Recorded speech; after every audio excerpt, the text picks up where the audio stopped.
Hi, Dan. Hi, Bob. Hopefully you're doing well, guys. Hi, listeners. Everything is fine, Nasser. How you doing? I'm doing well.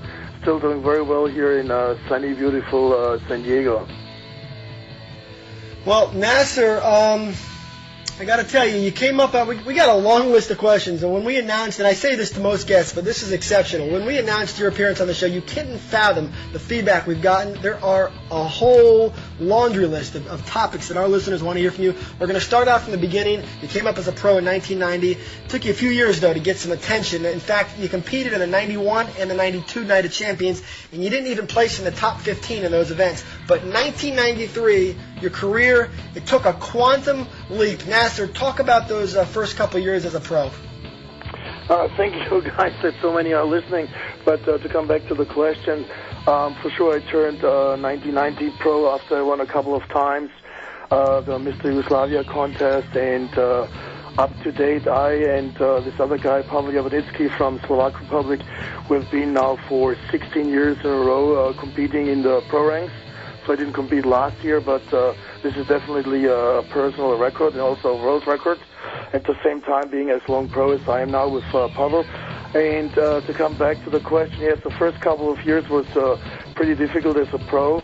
So I didn't place really good, and I thought 93, after being for 4 years in the pro ranks, if I won't qualify for the Olympia, I definitely will quit bodybuilding. But it worked finally out. I qualified 93, but didn't do the Olympia. And because I wanted certain weights, how my physique is improving. And then the following year in 94, I qualified in Europe twice, in 2 shows in Germany and in France. And then finally, I did my first Olympia appearance in 94. But honestly, it was pretty back, actually, pretty difficult when I'm looking back to reach that level which I had finally in 94. Nasser, what changes did you have to make?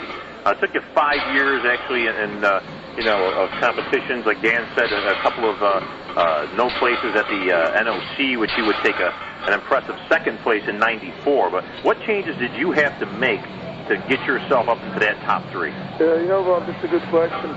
But honestly, to tell you the truth, it was just training, maturity, training over more and more years, and learning finally to diet correctly, because I was off-season pretty big, but I never got it really down to be really crisp, hard, and sliced for one of the shows, and finally I got it together, but it takes you years to figure out how your body is responding to diet, and you have constantly to work out. So the other factor would be definitely muscle maturity. Nasser, you explained in the past, though, that it's much easier for an athlete who comes up through the NPC. You, of course, came out of Germany. Do you feel that the American NPC bodybuilder enjoys an advantage on the pro level over those who come up through other organizations? Yeah, guys, it's not that I'm trying to make any kind of excuses for not winning shows or for losing shows, but definitely when you are an NPC champion, you as an NPC champion, you definitely have an advantage, because you grow up basically in that kind of situation, knowing the judges, knowing the promoters, knowing people in the top of the NPC, and we were coming from outside, for example, like me from Europe, also before Andreas Winter, also to mention people like Milos, also Günther Schlierkamp, also Markus Ruhl. It makes it way more difficult. And because if you are winning, then you have really to be actually better than an NPC champion to actually deserve the title or the placement you are getting. So it's definitely more difficult. And I would also say, to come back to Pavel Javoditsky, I think if this guy would have lived in the United States, he would have played better. So I decided, basically after I got the contract from Joe Weider in 94 to move over, and I'm pretty sure and convinced if I would have never come over, I would have never achieved all these placements. But again, if you're living here or not as a non-NPC athlete, it's definitely more difficult, definitely. Well, Nasser, apparently you did something right, because 1995 was truly a breakout year with your first 2 pro victories, one at the NOC, one at the Houston Pro, and then a top 3 finish at the Olympia. A great year for you, and I don't want to gloss over that, but just when you're rolling, 1996 comes and you win 3 more shows, 3 more Grand Prix shows. So you have 5 wins in 6 shows. You get to the Olympia, you end up disqualified. Tell me about it. Yes, there's a lot of talk about this show 96, where I was admitting that I was taking diuretics. And the funny thing with that is I have to mention at the same time, also right now rating Mr. Olympia, Jay Cutler, congratulations, by the way, to him that he won the Olympia. But Jay Cutler, 4 or 5 years later, after I was basically so-called caught in the diuretic test, he was also caught in the diuretic test, and it makes me wonder 4 or 5 years later that he still was using diuretics and got caught. But the biggest difference between me and him was that he tried basically to threaten, and he actually threatened the NPC, and who else was part of that, if he gets disqualified. So nobody finally disqualified him. He kept his placement, and he kept his money. So I was basically honest, got disqualified, he was dishonest, got deserved, and this opened him the way basically to proceed further in the rankings. And I'm definitely also convinced if I would have had a different name, a different background, and would have been NPC from beginning on, and would have been as outspoken as I sometimes am, that it would never happen in that way that I got punished like Jay Cutler never got punished. Nasser, did you ever, after the Jay Cutler incident where, actually you mean IFBB, not NPC, but after the Jay Cutler incident, and he did threaten to sue the IFBB because the testing allegedly was not up to spec, it was not IOC testing like it was alleged to be, and they backed down. Did you ever consider at that point bringing up your case for that money that was obviously taken out of your hands? No, actually not, because I didn't want to fall back in any kind of childish arguments. So I definitely didn't do it and didn't want to start or proceed with any kind of threat. So I let it go how it is. But again, it's amazing that he could keep his second place, and that my placement was taken off, and not to be talking now about the money. But again, sometimes obviously it works more out if you are louder, and sometimes obviously it didn't work out, like in my case. Well, Nasser, one of the reasons we do this show is so that our guests have the chance to speak publicly and respond to the various issues, rumors, and so forth. So I'm going to cut right to it. Over the years, many of your critics have accused you of using synthol. So once and for all, how do you respond to all that, Nasser? Good question again, Dan and Bob. I would like first to say the person who brought this up was, I would actually title him as a perpetrator. This was Art Bedway. I wouldn't only title him as a perpetrator, I would also title him as a drunk who should actually never continue judging. He brought it up in 2001 after the Olympia, the banquet. He said I had something stuck in my shoulders, and this would be an artificial substance, which actually was never ever the case, because my shoulders are one of the best in the sport with Marcus Rule, I would say. But again, it was Art Bedway who brought this rumor up, and he doesn't know too much about the sport, and especially not about any kind of things which are a lot of athletes doing or not. He was just assuming it, and he created this avalanche of accusations. So with him started the problem. That's the reason why I'm actually mentioning him. But when we talked about the use of synthol, guys, I can only tell you out of personal experience, I know a lot of people who are even doing the so-called Mr. San Diego contest, which is a little contest compared to any kind of national NPC show or any kind of pro shows. I would say 95% of all athletes in the amateur and pro ranks are using synthol nowadays. There are even people in the judging panel, judges who are using synthol, and even judges who have silicone tabs sitting in the judging panel, and they're accusing other athletes of doing this or that. And this is a terrible thing from my point of view. Well, Nasser, I may have missed it in that response, but are you saying you have experienced and used synthol, or you have not? Bob, I would like to give you a general answer. Let's put it this way.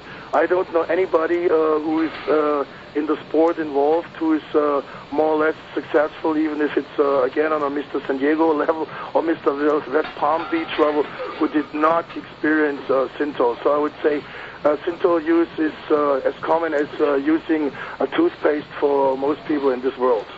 Nasser, what are your personal thoughts on the use of synthol? Is it something that is part of the game now, that the bar has been raised so high? If we take your percentage for gospel at 95%, then we'll assume that everybody's doing it. Does that not make the playing field level?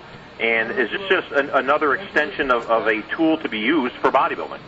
You know, the thing is, guys, it's like any other substance bodybuilders are trying to use whatever it can help you possibly. If you didn't use it, so you sooner or later try to use it just to see how it works. And I, in general, would say when people have already developed muscles, the use of synthol can help you maybe 1 or 2%, but on the other side, it doesn't create any kind of miracle. If you're not really training hard, if you don't have your dedication, if you don't have the attitude to go through many, many years of workouts, and if you don't diet correctly, synthol won't actually help you at the end. So I think it's overrated, but it's still at the same time used and definitely tried for almost everybody. Nasser, let's switch gears for a second. Let's talk about your physique for a moment. A few years ago, you did an interview with Flex Magazine, and you said in that interview, and I quote, "Why is my back the only weak body part that is constantly being discussed?" You then go on to say, and I quote, "Because of my honesty, I have been the target of criticism, and much of it is exaggerated." Nasser, do you feel that your back was overly criticized? Yes, I personally would say so. You know, I heard for so many years my back is not good enough and so on. But honestly, guys, as you said before, I wouldn't have placed so high if I would have had such a bad back. I said once in an interview that my back would need some improvement, and because I thought it had to get harder at that time. And so everybody jumped on that issue that Nasser was even saying by himself that his back is not good enough. And then I heard all this BS. For example, at the Olympia 97, yes, Nasser looked good, but Dorian beat him from the back. So the thing is, the answer is, didn't I beat him from the front and from the side and from the other side? Besides that, from the back you see also the shoulders and the legs. So I think this is BS that so many people said, you know, if Nasser would have had bigger or better or more crisp back, he would have won. It was one of the most political decisions in pro bodybuilding that I didn't want the Olympia 97. It had barely to do with my back development. I didn't show up like Dorian with almost 8 torn muscles, with quad tears, 6 quad tears, with a hip tear, with biceps and a tricep tear, and then he still won with a perfect score. To me, today, this was just a made-up story to put me in second and to make me shut up. But again, I feel robbed in 97, and it didn't have anything to do with my back, not whatsoever. Yeah, so that win would have made you the 10th winner of the Mr. Olympia. How difficult was that defeat for you to swallow? You know, it was actually pretty difficult, and when I went back to the hotel room, actually, guys, again, to tell you the truth, I was actually crying because on stage I didn't want to cry because I felt completely robbed, but then I thought maybe I will win next year, but next year I didn't win either. I think also one of the other reasons was, again, that I wasn't an NPC athlete. Dorian wasn't either, but at least he had a good connection to a lot of NPC people, and which are also major people in the IFBB. So it works always good out if you know people and you talk to people and you invite people to your house and make your phone calls. And I was never one of these guys who did that, and I didn't do it today. I don't have a problem to call anybody up of these people in the hierarchy, but I'm not calling them intentionally up to place higher or to play games. So I think in bodybuilding such kind of actions are pretty frequent. And then on the other side, I thought also by having Dorian as basically a guy from England, having him winning 6 Olympiads, I didn't want to have necessarily another guy winning from Europe, another 5 or 6 maybe upcoming Olympiads, which would basically underline the inferiority of the American athletes. And at that time, I was also pretty freaky compared to the other guys. A lot of smaller people would have thought they won't have a chance to come up in the higher hierarchy of pro placements.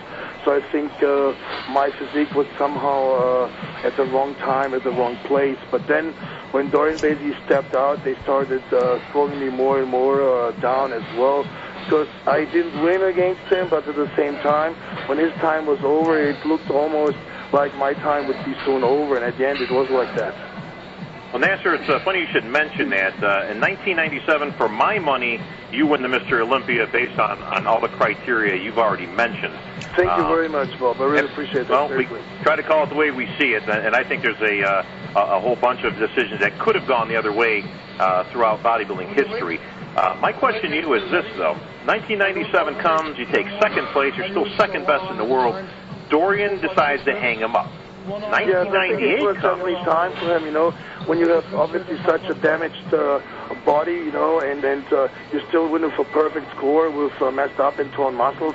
This is very questionable, how the sport can continue existing with such kind of strange decisions. And I think he was more or less forced by specific people to retreat, and luckily he retreated. Well, let me move on, though, but 1998 comes, and you have to feel like you are the favorite going in. Dorian is now retired. Everybody else you've pretty much beaten to that point. Which hurt more, actually, losing 97 to Dorian or losing 98 when Ronnie Coleman comes out of no place, a guy you've beaten a dozen times up to that point, and relegates you to third place? Again, guys, when I went into the 98 Olympia, I wanted for sure to win the Olympia, but I really didn't have the belief they would give it to me, regardless how I would be looking. I had somehow a bad feeling, and again, I think it was a political decision that they never created the protest for me, that I could win the Olympia. For sure, it was bad 97 and 98 too, but on the other side, you have to digest, victory and also defeat. And again, I didn't have the feeling at that time, 98, that it would let me win the Olympia, regardless I would be looking. Nasser, before we wrap it up, we got a couple questions more on the lighter side to throw at you. The first one is actually our GetBig.com question of the week, provided to us by the Get Big moderator, Ron Avedon. Apparently, some of the members over at GetBig.com, they want to know, and I'm actually a little curious about this myself, Nasser, are people actually purchasing those used gym clothes that you're selling on your website? Yes, it's not only a joke. People are really using...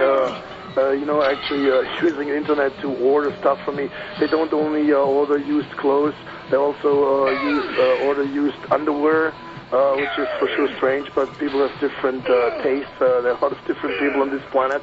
Yeah, hey, thanks for that fruit of the loom, Nasser. I really appreciated that. If they like to have used underwear or used gloves or used shoes or whatever they need, then I have it here, in access in my storage, so why not? But, when they start actually writing back and forth, how the trunks look and how many times I use them. I use my trunks once and I throw them away. So some people like that I sweat my posing trunks up, use them for the gym and send them out, So if it comes too much in a kind of a sexual way, I'm not actually corresponding with these people back and forth. But if they just order some stuff and they are basically regular about it and treat it as a regular item, I have no problem to send the stuff out. So, Nasser, your basic premise is that if they're willing to pay for it, you're willing to send it out. Yes, absolutely. I don't have a problem with that. As I said, guys, people have different tastes, and you can't judge somebody for his taste, because every one of us has a different priority. Nasser, you were someone who finished near the top of every show you entered, but once the calendar turned to 2002, all of that seemed to change. Now, in your most recent 4 events, you finished no higher than 14th. Many of us are asking, why is the great Nasser Sonbaty still competing? That's a good question again, guys. After not winning the Olympia and then finally winning the Arnold Classic in 99, and also realizing that I will never win the Olympia, regardless how I would be looking, even if I would have improved 10 or 20%, my motivation from 2002 went down. In 2003, I had basically injury. I had to go to hospital because I had a staph infection. And then my personal goal at that time was not anymore winning the Olympia. It was just getting back into shape and proving to myself that I still can look good. But again, my that motivation proceeded more and more, nevertheless, that I started getting ready for the shows. And finally, those 4 results came out in which I really didn't look that good. I saw the pictures also afterwards many times, and I have really to say I didn't look as good compared to all these other years. But again, how many years should you run against the wall and how much more chicken breast should you eat. If you count all my diets together, I've been more than 15 years on diet, if you count all my dieting together. And sometimes sooner or later, your motivation or your devotion is somehow turning an obsession. I don't like to be an obsessed bodybuilder who competes 20 plus more years, and I competed so far 21 years. So I think sometimes sooner or later it should be an end. Nasser, I've got a two-part question. The first part is, I've had a long-standing belief that when you were in the mix with Dorian and Fuchs and some of the big boys that were up there, you matched up very well, especially to Dorian. When Dorian retired, though, and Fuchs was out of the mix, you were kind of like the last man standing, and all of a sudden the next crop that came up, Flex, Cormier, Sean Ray, Lavroni, and et cetera, all had a strikingly different-looking physique than yours. Were you just purely a victim of the times changing in bodybuilding? Yes, I would say partially also, definitely, Bob, because I had this power physique and was actually bigger than most of the other guys, but I wouldn't say only that I was bigger than anybody else I had, and still have genetically very good symmetry and very good proportion. But still, when Dorian went out of the game, as we speak, my time seemed to be also over, because it's definitely a different physique which Sean Ray or Cormier, or also Kevin Lavroni or Flex Wheeler brought on the table compared to mine. Just different bodies. And so I think the time of the huge bodybuilders is more or less over. That's what I personally think. Regardless, if you mentioned guys before, the guy Freeman or any other kind of freaky huge people, but I think it's more or less over. And people like to see bodybuilding more mainstream, but I personally think if you have small athletes on stage or bigger athletes on stage, it won't actually make bodybuilding more popular, where we can go now to the next issue. I don't think it has to do with the physiques, it has to do with the money which should be more invested into bodybuilding. And next week, guys, when you see Arnold coming there, you can tell him definitely two things. I like to say this right now. He made somewhere the statement that I was an endomesomorph. You can tell him, guys, that I am purely mesomorph. And the second thing is, it's nice and great that he has 4 careers and that he's the governor of California, but he should promote bodybuilding way more, and he should use his influence in the time in which he is right now in. So again, this was just something to add up to the question you had to me. Nasser, we will certainly pass it along to the governor. Nasser, yes. Final question. Is Nasser Sonbaty retired from competitive bodybuilding? Guys, on one side, yes, on one side, not. I have still to make my mind up. I'm still working out, pretty frequently. The last 3 months I didn't work out. Started training again about 2 weeks ago because of a couple of surgeries. I had a couple of lipomas taken out under my armpit, left and right. And I had also my belly button fixed, so I'm ready to go. But I wouldn't actually like to say right now that I'm done or not done. I still leave it open, but for sure, the train for being Mr. Olympia is since many, many years over. But we'll see what's happening in the future. Yeah, sir, a few seconds ago you mentioned the name Sean Ray. Well, in that Flex Magazine article I brought up a few minutes ago, you said, and I quote, Sean Ray should apply for a job at FedEx because he tells everyone that he has a perfect package, but he is short, his calves are high, his shoulders are narrow, and his back lacks width. He calls bodybuilders like me mass monsters, so I feel able to call him a mini monster. It is my fault. It isn't my fault that Sean doesn't possess the physical capability to put on added size and still look proportionate, symmetrical, hard, and ripped. End quote. Nasser, it sounds like you're not buying into this whole aesthetically pleasing concept. No, I really I don't think so. And the problem with guys who are shorter is always that they say they have better symmetry and proportion than a bigger guy, but I think this is BS for sure. The taller you are, the longer your limbs are, but still, you can still make it, and it doesn't mean if you're short that you necessarily have a better physique, but I have still to give Sean Ray major credit. He's definitely one of the best bodybuilders who ever walked the planet, so I have still to give him credit, but at the same time, he deserves also a little bit criticism like everybody else. All right, well, he is your 1990.